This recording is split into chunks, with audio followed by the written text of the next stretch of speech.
Hello, everyone. I guess you can hear me. I can hear me. Thank you for being here, everyone. We're going to go ahead and get started. Good evening and welcome. My name is Ray Cunningham. I'm the North Houston Area Coordinator of Programs for the World Affairs Council of Greater Houston and a resident of the Woodlands. And as always, we're very happy to see you here and see your faces. And this, especially this evening, this is the final program in person for our 2021 speaker series here in the Woodlands, but it's not our last event for the year, so hold that thought. It is a pleasure to see you, and also just want to give a big, warm, and sincere thank you to our amazing host and partner, the John Cooper School. Michael Meyer, the head of school, Dr. Stephen Popp, Jessica, John, who's back behind you handling all the AV. He's always here until we leave. They're a really amazing partner, and we're very grateful, as well as to all the staff and students. And especially happy to see students here this evening and the teachers. So, excuse me. But first of all, just briefly, a reminder about some of our remaining programs coming up for the rest of the year. On December 7th in West Houston, we're going to have a gentleman speaking on the geopolitics of cybersecurity, followed by December 8th in Houston at the United Way, our program In the Camps, China's High-Tech Penal Colony. And then later in the month, Thursday, December 16th, at the Four Seasons Hotel in Houston, U.S. Representative Dan Crenshaw will be joining us to discuss U.S. national security and global leadership. And finally, very importantly, on December 14th, which is a Tuesday, at the beautiful Glade Gallery here in the Woodlands, we will be capping off 2021 with a very special holiday event. So we hope all of you will be able to come out and join us for an evening of friendship and holiday festivity. And as always, you can find more information for these and all our upcoming programs at wacchouston.org. Now, on to our program.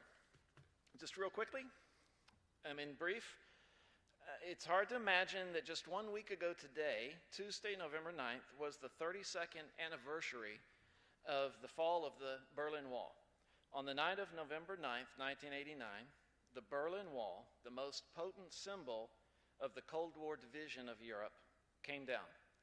The collapse of the wall was the culminating point of the revolutionary changes sweeping East Central Europe in 1989. In the wake of these events, Czechs and Slovaks took to the streets to demand political reform in Czechoslovakia, leading to the Communist Party of Czechoslovakia quietly and peacefully transferring rule to dissident playwright Václav Havel and the Czechoslovak reformers in what was later dubbed the Velvet Revolution. And this brings us to tonight, as we bring you a story of adventure, romance, and finding freedom. When communism fell in Central Europe in 1989, Gabriela Gerhart, our guest, was devastated. Everything in her entire life was built upon, proved to be a lie. Who was she to trust? Where was she to go? She didn't even know what was real anymore. The shock of her world turned upside down as a young, impressionable teenager catapulted her on a journey of exploration, which led her to America eventually in a whirlwind storybook romance. Gabriela is the founder of the Motherhood Center, She established this haven for mothers in 2000, turning a lifelong dream into a reality. She discovered her passion for babies and childcare at an early age while growing up in a small village in the Czech Republic. She received her degree in Pediatric Nursing and worked in the pediatric ER before accepting a position in the United States as an au pair. Her bio is very long, but I don't want to give it all away right now. So I would like to introduce our guest, Gabriela Gerhart, and our Director of Development, Sandhya Bayu, who will be speaking with her tonight. So thank you, and welcome. Thank you.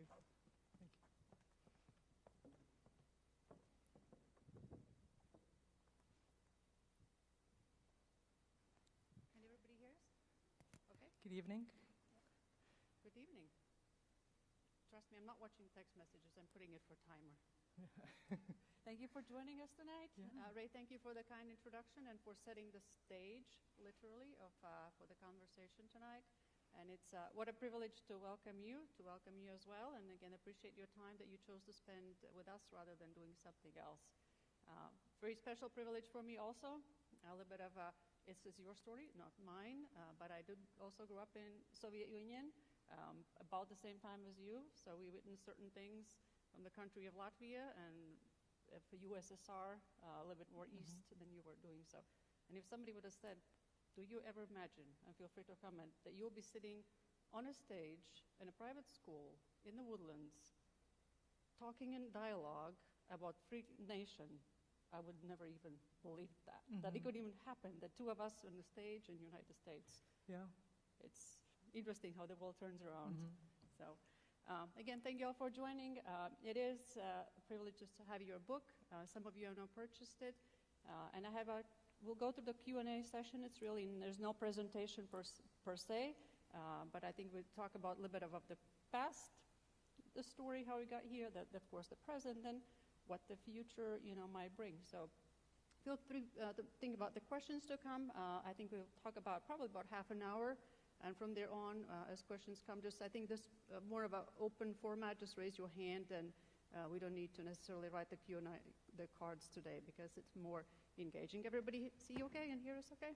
So again, here we are. So you were born in a country which officially, as Ray said, no longer really exists. Czechoslovakia was dissolved in '93, became two separate states, the Czech Republic and Slovakia, as we heard of it. And you came here in 1998, when the separation already had happened. But what is it like for you today, here, looking back on such a historical event where the country of your birth gets separated into two independent states? That's a good question, and good evening, everyone. I'll relate, so Czechoslovakia was basically Czech Republic and Slovakia, and I like to relate to people, it's basically like the relationship was really like brother and sister.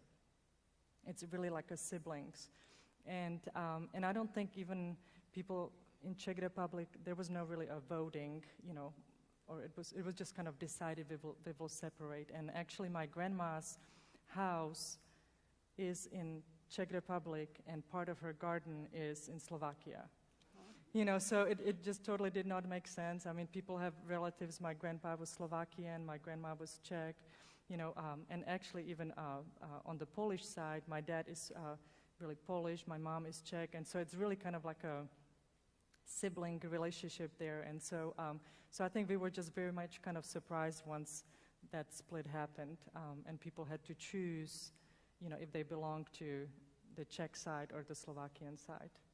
And I think that's very true, given that Europe in general, many centuries, right, the wars coming north, south, north, east, west, and I think many of us during the travels have learned that one might be born in Belarus, but it's no more, it's Australia, then it's Kaliningrad, but now it's Russia, so, not Austria, no, Australia. So it's constantly, the borders changing, so it's very much true to, your story. Yeah. In your book, you talk about the day, then when the teacher walked in the classroom to sort of announce that the system was over. How did that day unfold for you, if you could share with our audience? Sure. And of course, growing up, I had no idea that there was anything else than communism. It was, you don't know that there are other structures, governmental structure. You just kind of live in communism, and you are not even thinking that there's something bad. It's just your way of living, right?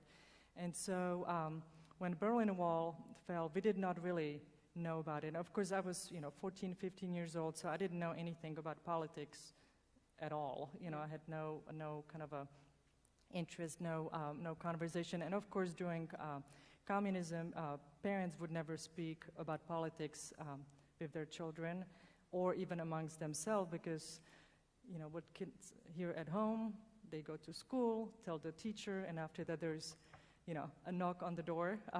And so nobody would really be talking about politics. Sure. And so when Berlin Wall fell, we did not really know kind of what was going on, what was really kind of happening. And the way kind of we got the information, it was really just kind of like days later, or, you know, I think it was like 3 weeks before the Velvet Revolution happened in Czech Republic. And so even with that, when Velvet Revolution happened, which was really in Prague, which is just really 5-hour train ride, but again, the news, you know, kind of how we got that, and we are in small town in the mountains in Czech Republic. So again, there was kind of the delay of the information, if it was intentional or not. And so we were excited because we had day off from school, and so the next day we got back to school, and that's where our history teacher shared with us. And I was at that point in the 8th grade. She said, basically, we will have to relearn the history. We taught you a lie. And I was just very kind of puzzled, upset, and just really kind of I didn't know what it all means. And I have to be very honest, even now I have a little bit of a trust issues because it was such a, you know, you are in such a vulnerable age. Sure.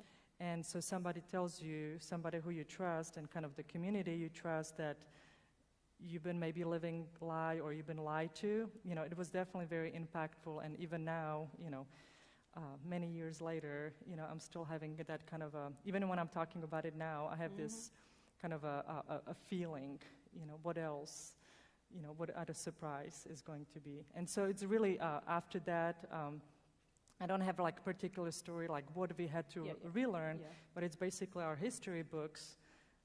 There was not like, oh, America is, you know, freedom and all. It was just, everything was just very kind of censored. Basically any kind of information, you know, if it was on TV, radio, newspaper, every article, everything had to be kind of pre-qualified if it can be released. So basically every information you would receive was censored or was manipulated or orchestrated in some way. Do you wonder what happened with that teacher? She still lives in our hometown, and I don't think she knows she's in my book. So I probably do need to kind of intentionally did not. Everybody who is named in the book, I did receive permission, but I do need to probably, once the book is translated to Czech, I'm actually. And that is the plan? My cousin is translating that into Czech language now. And it was interesting because my cousin, when she kind of read some of the chapters, she said, we have to translate that to Czech because even children in Czech Republic don't really know because they are too young to experience that. So she thinks that it's very important to have it translated. Absolutely. And do you stay in touch with, besides the teacher, perhaps other adults that, you know, they, as you were saying, they grew up with the system. That's also all that they knew. That's also all they believed. That's also, that was part of their retirement, and they delivered to the system. And of course, their promises fell through too. So the other adults in the area also, I assume, have changed and understood and progressed, and while some might be living in the past, maybe? Yeah, I think it was very interesting because when I started writing the book, which was really when COVID hit, that was kind of the time, the trigger, and you know, and growing up, I mean, living in Houston or in America, you know, I would be sharing some stories here and there, and people say, I want to know more, tell me more. And so the idea of the book was kind of brewing, but not really. I just knew that there's more to share. And so when I started writing the book, of course, it was just this kind of an experience where, and it's intentionally, it's a memoir. It's not a history book because it's really, this is my experience, the way I experienced it. And of course, me being able to reflect on things now because I've been living in U.S. half of my life now, so I'm having an opportunity to reflect back. So some of my friends, which, you know, never maybe left the hometown or they never really kind of traveled, they cannot see things the same way I'm seeing it. And it was really kind of, when I started writing the book, I wanted to kind of validate some of my feelings and experiences, and I would call, a cousin or a friend, and oftentimes they said, don't go there, don't be digging into things, because they had this kind of a concern, Sure. and it was concern for me or concern for them, or whatever that was, that they were actually kind of hesitant to maybe share stories, or even just kind of like nervous for me. Absolutely. Yeah. Back to the trust issues, Yes, right? yeah. What if? Nobody wants to have a knock. In a story, in a book, you also talk about, again, growing up, that experiencing the communist youth group, which I was part of too, but don't tell anybody. Oops, it's recorded live, sorry. For those who were not part of that, would you share what that meant and what that not just meant, what was it about? Yeah. So I think that was kind of like the disappointment when communism fell and when we had the Velvet Revolution, because for me, I like to be kind of in the leadership roles. I like to challenge myself. I like to be good, and I like to kind of, not be in charge, but I like to be kind of in the forefront of happening. And so as a little girl, I was the same way, and so I was always striving to do good and to be better.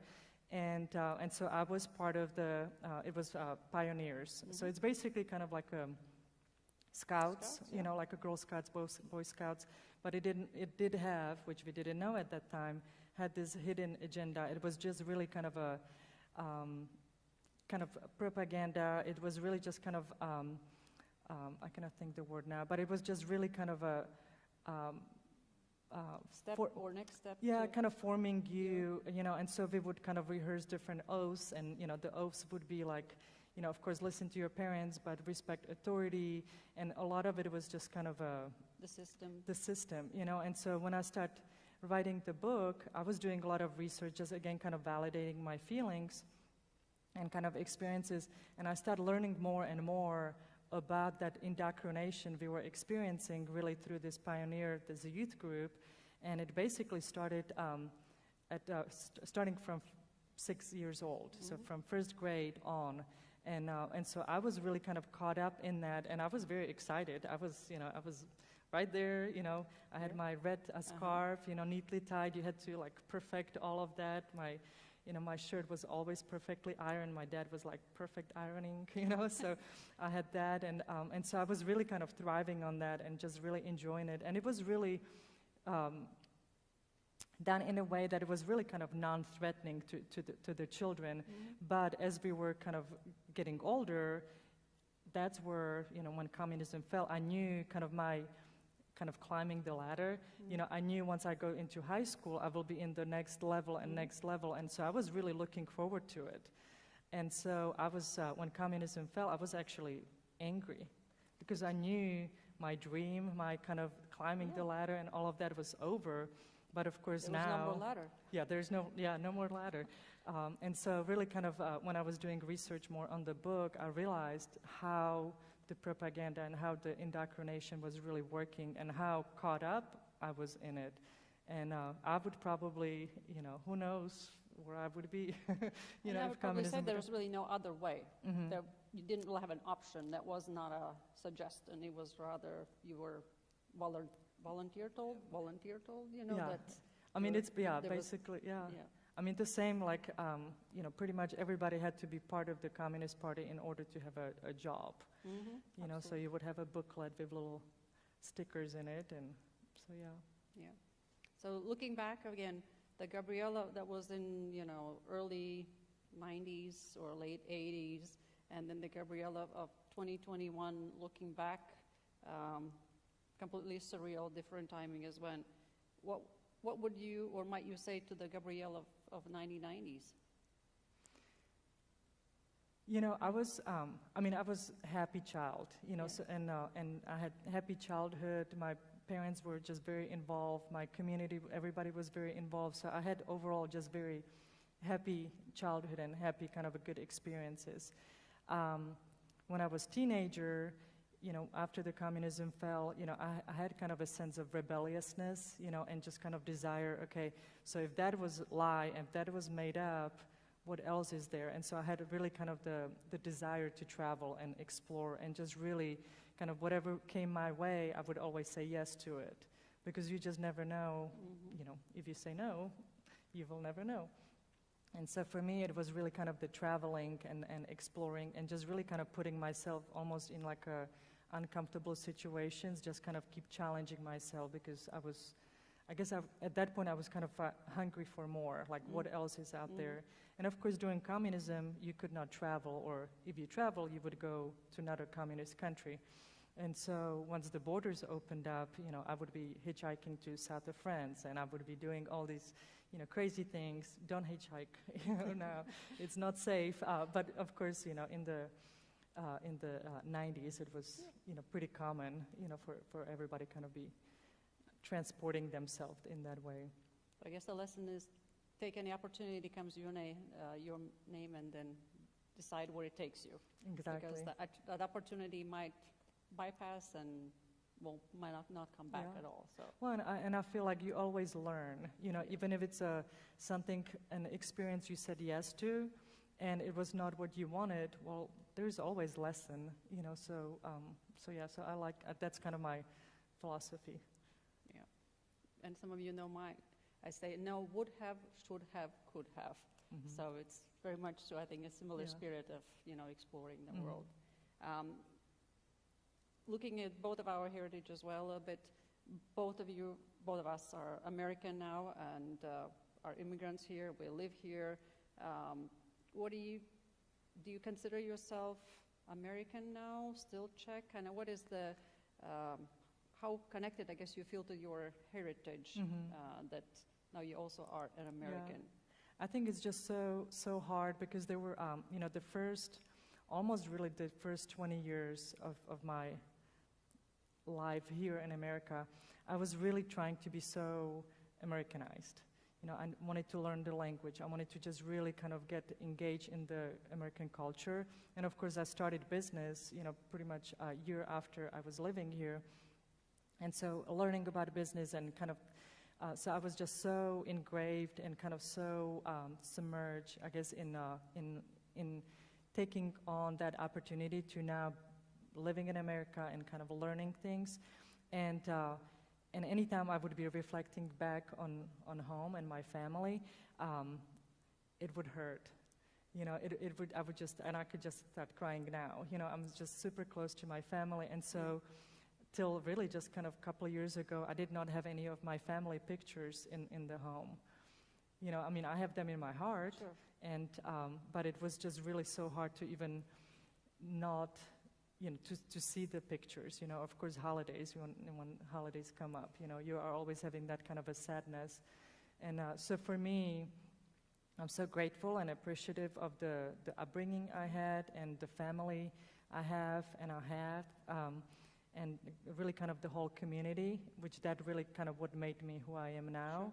Sure. And I'm embracing, the Gabriela, living in America, kind of the businesswoman, kind of entrepreneurship, because I feel like really one of the things with America really kind of lit the fire was the entrepreneurship, which I have, and I love to kind of share about that, and I love being, in the business world. And maybe the Gabriela, which would stay in Czech Republic, maybe would not have those opportunities. Probably so. And that's opportunities, but also you said every experience have led you to grow and change and grow and change. And you go through the process, you might not even see those opportunities because we hadn't gotten to that space. Yeah. Talk a little bit about your parents. Yes, we talked about a little bit home, but maybe most, I would assume, have not read the book. Maybe a short teaser of how did you get here? So we're hearing, the system, and you grew up, and there's a beautiful village, and kind of the short version of how did you get here? So as a teaser for them to read more. Well, I'm so grateful to my parents because they never said no to my maybe kind of crazy ideas, like from the hitchhiking, traveling. And so after nursing school and physical therapy school, I had an opportunity to to work in the private hospital in my hometown. And so the way it is that once you kind of start a good job, you pretty much stay in it for the rest of your life. And so I knew that's kind of like my journey, right? That's going to be the path. And so I let my parents know that I would like to explore and go to America. And at that point, it was the au pair program. It started, and which is basically exchange student program. And you go to usually UK or America for 1 year, and learn language and come back home. How was your language at that time? My language was really bad. My husband, Gary, is in the audience, so he can testify. I was here just 4 months in America when I met Gary, so it was very, very little English. But because of my nursing background, I was kind of a hot commodity to come to America, and they assigned me with a family which had four boys, and the youngest one was 10 days old. Wow. And so I arrived in America, and knowing that I will be coming back home after 1 year, and of course that did not happen. I met my husband Gary here when I was here 4 months, and 8 months later he proposed, and there is a story in the book about his famous pickup line, and also really kind of the reason how we got married, and kind of the story around that. And so my parents really, they were expecting their daughter to come back a year later, and instead they got a phone call, and Gary proposed, and what do you think? And they said, well, if you are happy, we are happy. Yeah. And I was, and so we've been married now 22 years. And so again, if you don't, if you don't explore, if you don't say yes, you don't know. Gary, can you wave at us so we know where's Gary? Thank you for being part of that journey, right?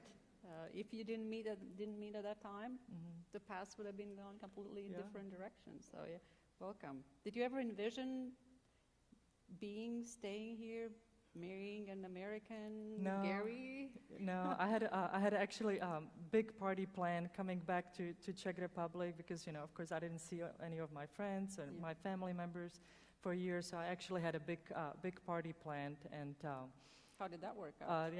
Didn't happen. We did kind of visit my family a few months after that, but I came in as a married woman to my hometown. So yeah. Is there anything about your journey to this point today that you would do differently? If you could, would you?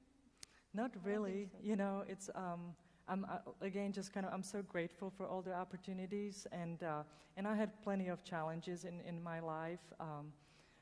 Definitely from building a business and just being in America, not knowing the language. And have to learn. I mean, I literally had to have a dictionary because I had to do homework with those 3 older boys, and so of course I didn't speak much English, and so it was really a dictionary to learn what they are supposed to learn.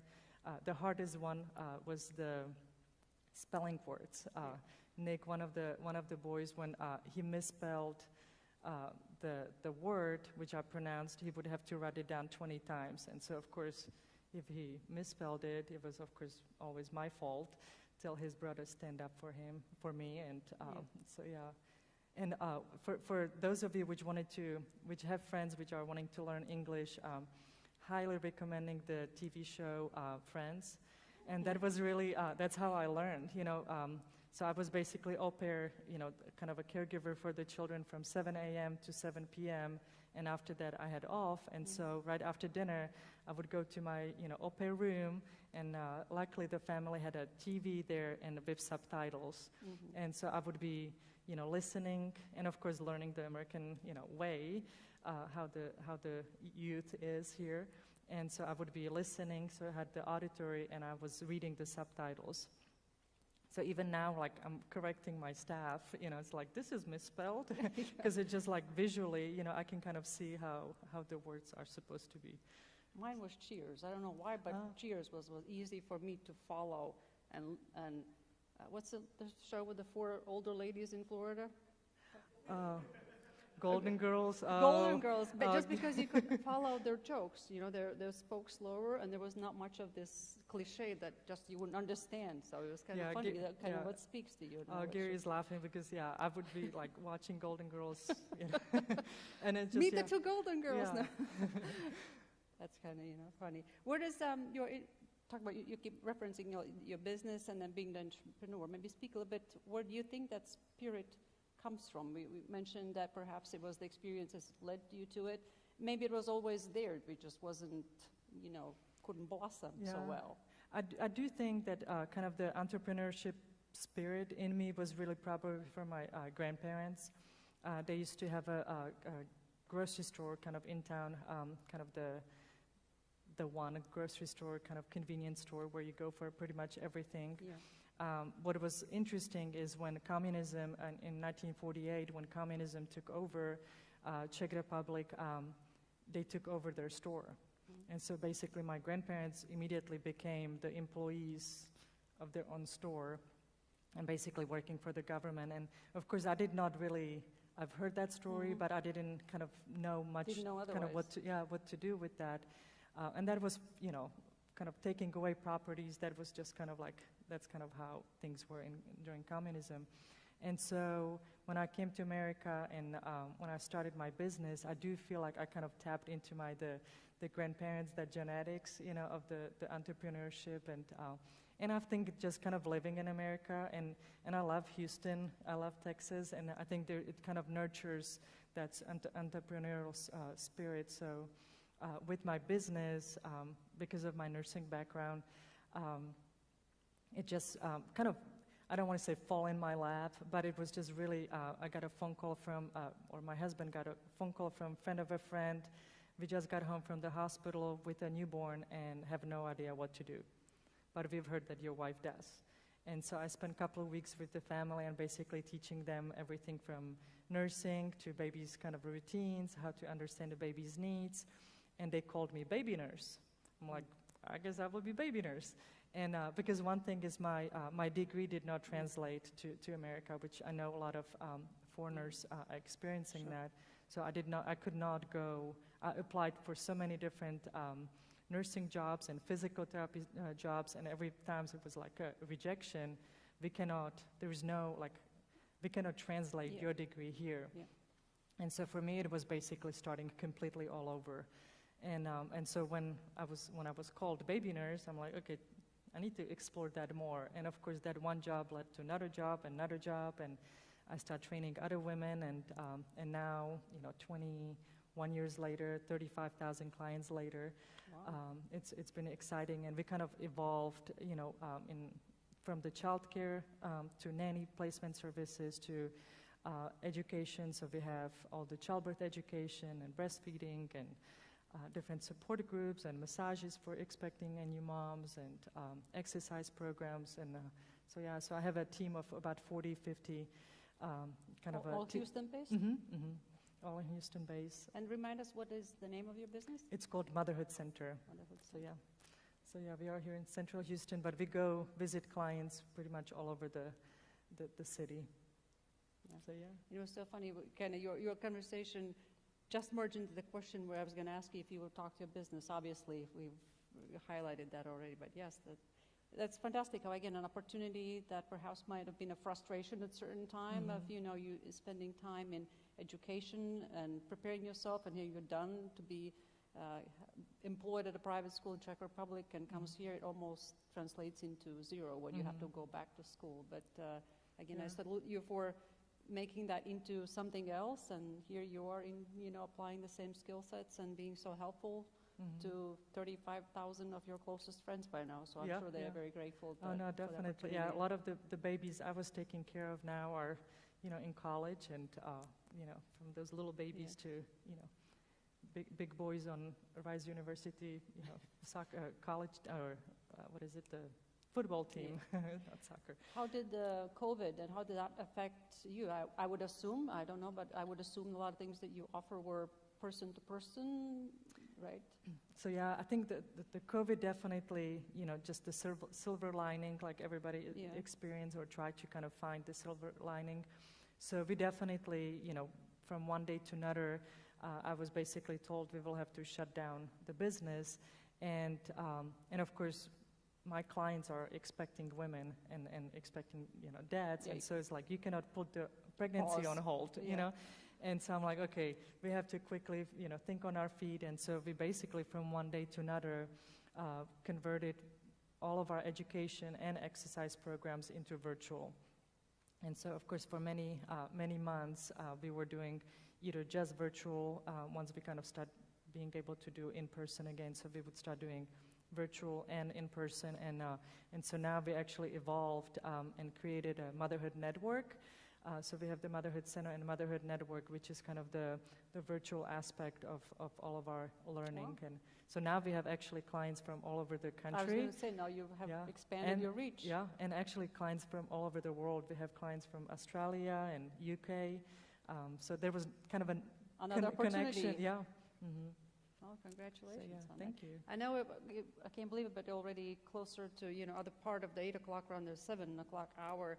If you would start thinking about questions, if you haven't, at least raise your hand so I know that otherwise I have some questions prepared, but thank you, and that way we can make sure that we incorporate those. Before I switch to the audience, also wanted to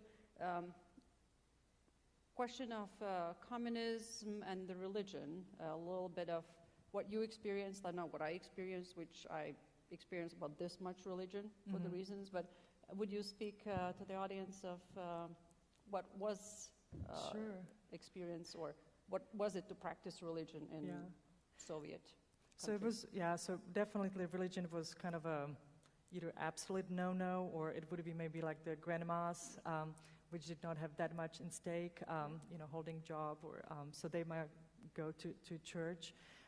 What I learned actually that a lot of times people, which if they wanted to go to church, they would go to another village or another town to church, so they are not being noticed and kind of, notified. So definitely religion was not supported, and really was kind of like not, it was really kind of not recommended. I actually, one of my friends, there was some kind of a Bible study, and his mom wanted to kind of sign him up, and his teacher actually came to her and she said, don't do that to him, because he's not going to get any kind of a goes on the record. Yeah, no, it's really, it was just it was a bad thing, and it was interesting. My mom actually, it was a couple of years ago, I was calling her, and she said, okay, well, I need to kind of hang up now because I'm going to church. I'm like, you are going where? It was just such a shocker for me.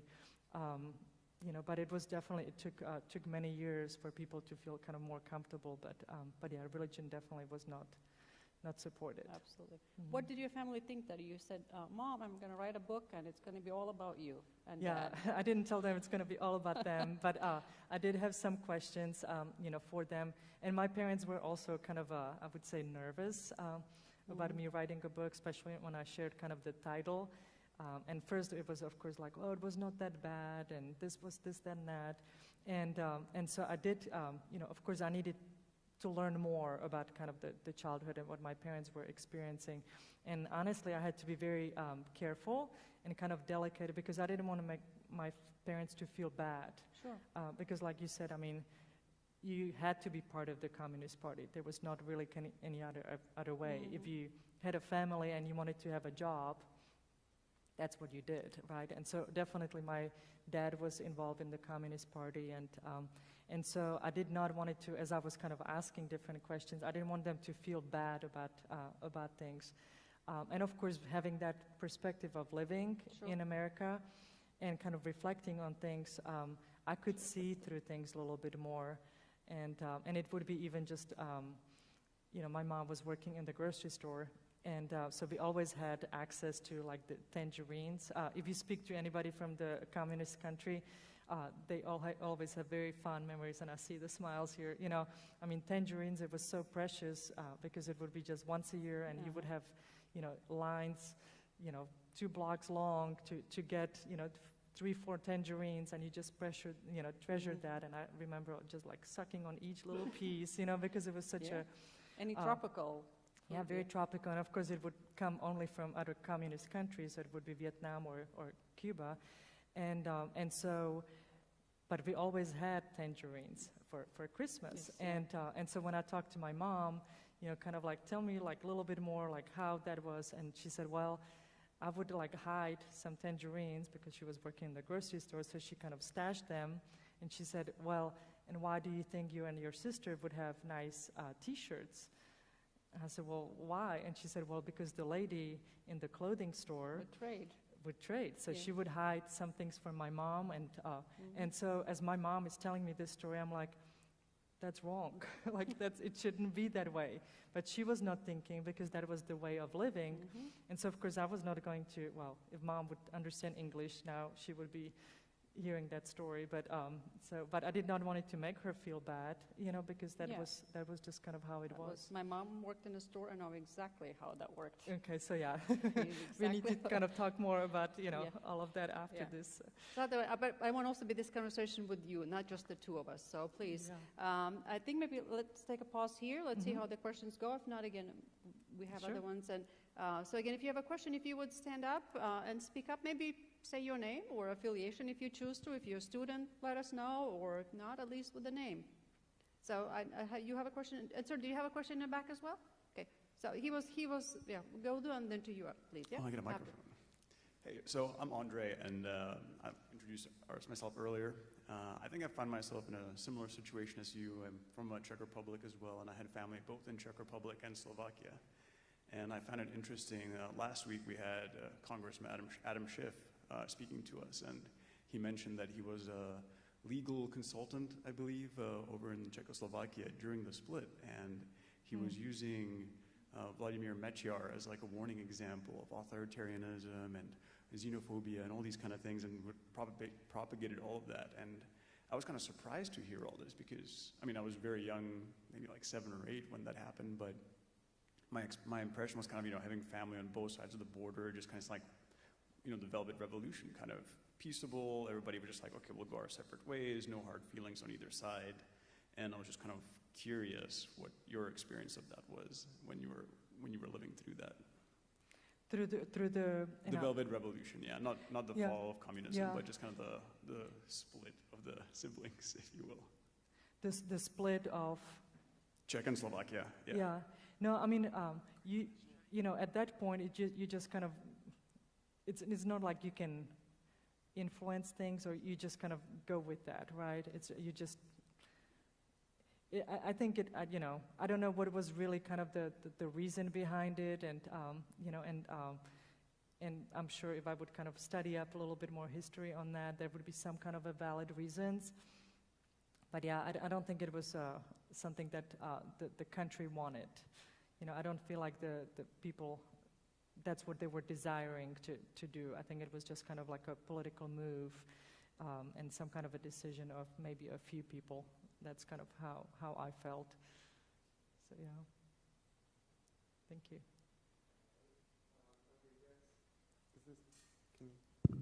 Yeah. Okay. I can imagine that you would have lived through a couple big status quo shifts in your life. First, I guess, that Velvet Revolution, and then coming to America. Was there sort of like a big culture shock when you arrived in America and you suddenly realized, oh, this country's quite different? Because I know I've had similar experience. So for that, maybe I was not good in geography and kind of like maybe good student on that, but I really did not know anything. Like I didn't have any kind of expectation of America, what it is. I just kind of went for it. It was interesting because of my limited English. When I had the phone call with my host family, somehow I thought that they are having Chinese pigs. So I'm thinking I'm going to be in some kind of a farm. And it was really the pugs. It was those little dogs. And of course, the family picks me up at the big airport here, and we are driving to the suburbs and landing on Highway 6 and Clay Road. So definitely not a farm. And so pretty much from the time of me landing in America, which actually through the au pair program, we all landed, all the au pairs from Europe, we all landed. It was maybe like 200 or 300 of us. we landed in UK, JFK. JFK, thank you. Me too. You did too. Me too. And so we landed there, and after that we went through like 3 or 4 days of kind of a tutorial to learn about American families, you know, and That just must have been interesting. I would so love to hear that. Yeah, no, that was very very interesting, and I still have the books. You know, I need to kind of like restudy like what you know. What Updated maybe? Yes, probably. And so it's really just like everything I experienced here was so different. You know, I mean, cars, and of course, you know, driving on, you know, Houston I-10. That was one of my things I had to do. And so, although I did have a driving license, I drove like twice through our village, and I got driving license. And here I had to, you know, family thought that I have a driving license, so they put me in the car, and you know, I'm driving, you know, 30 minutes on I-10, yeah. So there is a story about all of that in the book too, my driving story. But it's really just everything from food. I mean, you go to a grocery store and you have all these options of all these different foods. You know, clothing stores. You know, we did not, even after Revolution. You know, the stores, they were not filled up the way they were. And one of the kind of, I guess, the biggest shockers for me was that I found mayonnaise on the shelf, not in the fridge section. You know, it was like, mayonnaise on the shelf? Like, that cannot be a mayonnaise. And of course, you know, it's loaded with all kinds of something, you know, so lots of preservatives. But yeah, so that was, you know, one of those shocking things. But yeah, I mean, all these TV channels and, you know, I mean, pretty much everything in whatever I've seen or experienced was very different. So yeah. Ms. Gerhart, I'm Morgan from Sam Houston State University, and I was going to ask, you mentioned your parents quite a bit, or quite often, and you also mentioned the rise of communism in 48. Where were your parents during that, in 1948, when communism rose? So my parents were not born yet in 1948. That was my grandparents, and so that was kind of the first wave, I guess, when basically Czech Republic was kind of given after the World War II to Soviet Union, and so that was kind of the first big impact in 1948, and after that in 1968, that's where my parents were kind of in their early teens, and so that was kind of like the second wave of kind of the communist force, and so there's definitely stories about all of that kind of in the book too, but it was really interesting. If we have a little time, We do. there was a story my mom shared. So she was on a train ride coming from my hometown to Prague, and they were just going on a summer job. And during that 5-hour train ride, basically Czech Republic was taken over, and basically the occupation of 1968 took place. And so my mom said that she remembers, you know, there's these tanks kind of going by the train, and so of course they were all waving because they were thinking they are just preparing for some parade. Mm-hmm. And by the time they arrived in Prague at the train station, basically the revolution happened, and or the occupation happened, and so the tanks they saw, they were really kind of rolling into Prague and kind of taking over Czech Republic. And I think it was like, I don't have the numbers now, but I have it in the book, but it's like, you know, 200,000 troops, you know, kind of taking over. It was really kind of taking over the Czech Republic. It was just really a matter of hours. And what was happening with a lot of the tanks, they were, the first destination, which I thought it was very interesting, was the radio station in Prague, because they really needed to shut down, you know, the kind of communication, the speaking the truth. And I was reading these stories where people, just very brave souls, I mean, a lot of people kind of lost their lives during that time as well, but they were actually changing the street signs, you know, kind of pointing them, so they are kind of confused and kind of, because they were supposed to be following certain directions, so people would be changing up the street signs to kind of confuse them, to delay them, because they knew, I mean, if they were going for the radio station, because that was kind of how the news would get spread. So yeah, and my mom, there's another story too, where my mom, so my grandpa was kind of against communism, and he would be listening secretly the BBC radio in the basement. And there is a story, one of the neighbors kind of saw Grandpa listening, and so my grandparents got a knock on the door and were very much kind of reprimanded for that. But my mom, when she was in the train station in Prague, there was all these flyers, kind of falling from the sky, and so she picked up a few of them, excuse me, and so she took that to my grandpa, and because it was anti-communist propaganda, and so my grandpa treasured it so much, and he was so appreciative of that, but he was so scared to have that. So my mom said they would like hide it underneath the mattress, but at some point they just decided, it's just too dangerous to have that at home. So. I'm Ken. If you were to land today in New York, as you did back at that, how do you think you would see America today? And what differences do we have today versus what you saw 20 years ago? And then what will your children see 20 years from now? And how will America be different? Yeah, good question. It's I love America, and I'm so grateful of being here. But it is very kind of concerning, kind of where we are right now, and kind of what's happening.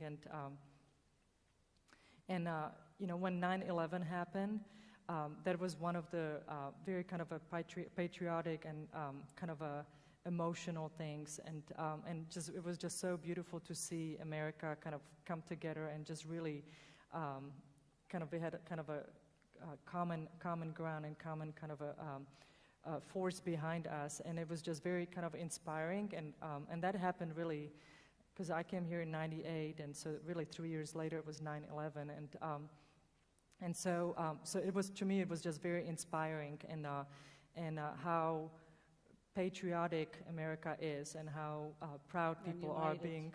And how united and strong it was. It was just very kind of inspiring, and if you are kind of heading towards kind of even like the political situation where we are now, how split up the country is, and how angry people are with each other, and kind of the censorship we are experiencing, and lies and all kinds of things. And I remember the first few years, I don't know which election it was.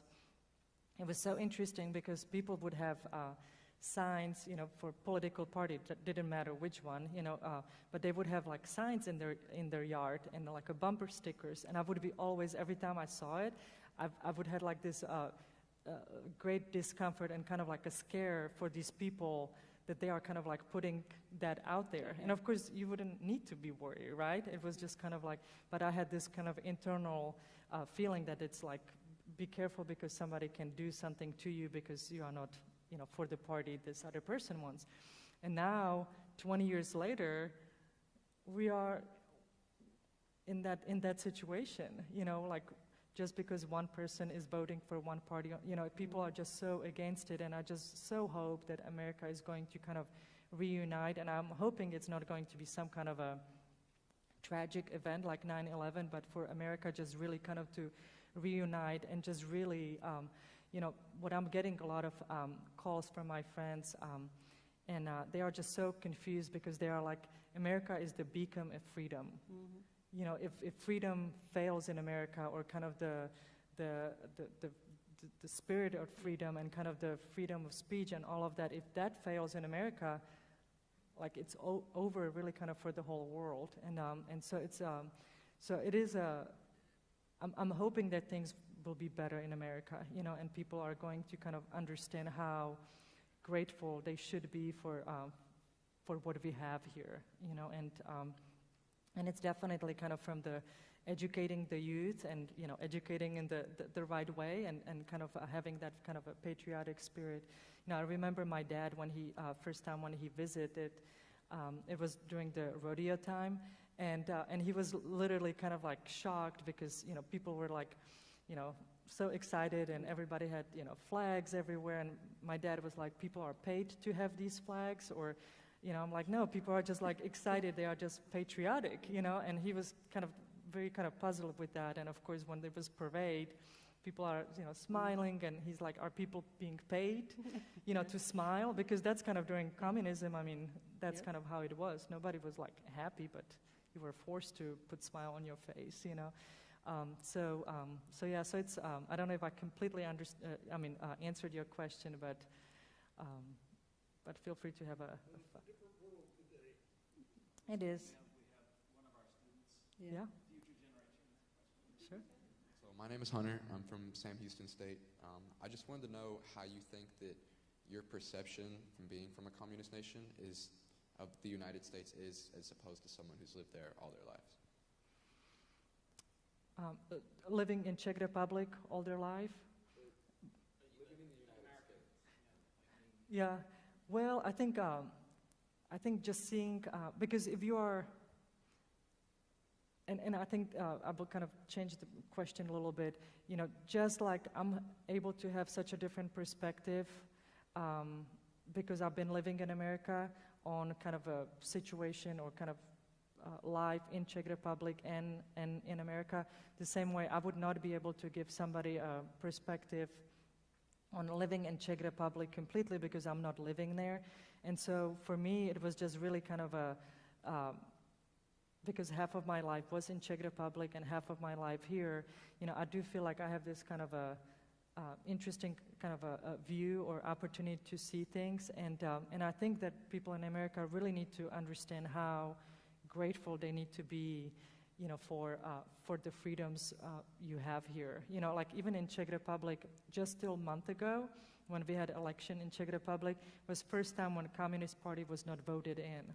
It's actually not part of the political structure, and so, and that was, all these years, I mean, really, like a month ago, Communist Party, like, really failed in Czech Republic. And so I think it's just being, seeing the opportunities, taking advantage of the opportunities, being able to travel the way you can, but be still kind of grounded and be grateful for what you have. And I'm big on practicing gratefulness. So every day, write down 3 things you are grateful for, because it's very easy. Because if you can go to the grocery store and you can buy whatever you want, if you don't know any different. You go, anytime you wanted to upgrade your cell phone to the next release, a lot of kids, have access to all of that. Of course, the social media now, it's kind of influencing a lot of things for us as well. But I think just being grateful and being humbled, because rest of the world is not the same way. There's not the opportunities America has. Even like for me, I feel like in being able to have the business I have, I mean, I've always felt very supported. I don't know if it's because just, in Houston and Texas, it's that kind of a spirit, but I do think that people in America are just very kind of like supporting each other and kind of helping each other, where it's not the same in other countries. And even just growing up in communism and kind of the way people can think, in Czech Republic, maybe it's still kind of a little bit like that, but a lot of times where if you would have more than somebody else during communism, that means that you were higher up in Communist Party, right? It's not that because you worked harder, because you could work as hard as you wanted to, you would be still equal. There was not like a raise or bonuses, like everybody would be kind of equal. And so people would get to that kind of a point where you don't have to work hard because it doesn't really matter, so there was not like that inspiring, and there was not kind of the kind of motivation, it was just kind of plateaued. And so when I came to US, when I started having my business and kind of start feeling the success, I was very embarrassed, shy. I would never talk to any of my friends back home about the successes, because I was just, my first reaction would be, that they would feel like I